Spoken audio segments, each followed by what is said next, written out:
Yo, what up? It's your boy Ice, and we are teaching people how to play Legends of Runeterra if you've never played before. I have played Legend of Runeterra since it came out, since the inception of the game. The person above me has never played Runeterra, has never played online card games, but knows how to play card games like spades, hearts, things of that nature. So we're going to try to teach this person from the very get-go how to play Legends of Runeterra.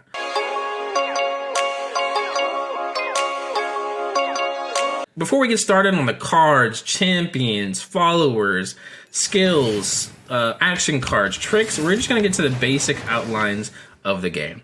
Right, so you're right now what you're looking at, K-Dot, is the basic outlines of a Runeterra board, right?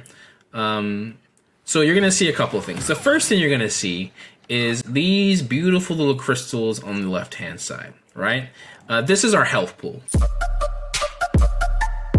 The red one is our enemies, and the blue one is ours, right? So in most games, if you see someone's health pool, if you had a guess, how do we win the game? Get their health to zero. Get their health to zero, right? How do we do that? Well, in Runeterra, there's a lot of different ways to do that. The main way you do that is by playing cards with attack and attacking their face. When a face is a common term in card games, that basically means, and I think you know what it means, but just attack their health pool directly. Right? Now, in Runeterra, in Hearthstone, if you think back to your Hearthstone days, you just play a card and it's just on the board, right? In Runeterra, it's a little different, right? In Runeterra, there is kind of two boards that you have. You have your bench right here, which is this little bench, as you see right here. And then you have, the actual action board, which is this board right here. Right? So when you play cards to the bench. And then when you want to do something with those cards, in most cases, you send them to the action board. Right? And now you'll see that this card is going to actually be attacking. Right? Before we get going, do you have any questions about that? No, it makes sense. Makes sense. All right. The next thing we want to notice, too, is the mana. On the similar in Hearthstone, you have mana. If you've never played any card games whatsoever, mana is essentially just saying, hey, you have one of these tokens, and if you have a card that also has one token, then you can play this card. If you have one token of mana to use, and your card, like here on the top left, has two, you cannot play that card. You'll see on the top-hand side, if you have an active one, it's blue. In my side, if you'll see, we still have one here, but because we've already used one mana, it's grayed out, so we don't have one to use. Now, what's important to note is these two numbers, right? If you had a guess what these two numbers stand for, the 2 on the left and the 2 on the right, what would you guess? Attack and health. Attack and health. And if you had a guess which was health and which was attack, what do you think that would be? I would say the one with the sword next to it is the attack. Dude, you're a genius.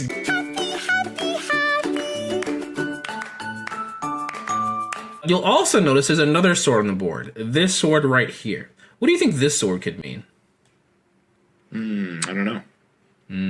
This sword means that I can attack. Right? So if my opponent played a 1 mana card, which he might do, he has this 1 mana card in his hand if he played it, he can't attack with it, right? You can only just play and then react if I attack. But if he had this attack token, and I'll show next turn when I don't have it, I cannot put something on this list, right? Now, because my unit has 2 attack, he has no cards on the board, he cannot block with anything. When I attack, I'm going to deal 2 damage to his Nexus. Now you see he did some stuff, he did some fancy stuff, don't worry about it. Now he has a unit on his board, and now he has the attack token. And then you also see that instead of each getting 1 mana, now we have 2. So every single turn, like in Hearthstone, you have turn 1, turn 2, you have 2, and then it goes up, so forth and so forth. Right? Any questions so far? No, why didn't he attack when he just played those cards and now it's your turn? Yeah, so the cool thing about this game is the interactivity, right? So even though he has the attack token, right? So which means he can attack me.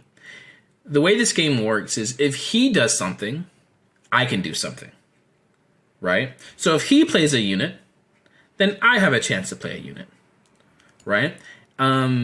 If he didn't play that unit and he just went out and attacked, then I wouldn't have a chance to place out a unit either, right? But because he played this unit, he played his 2 mana, now I have a chance to play my 2 mana.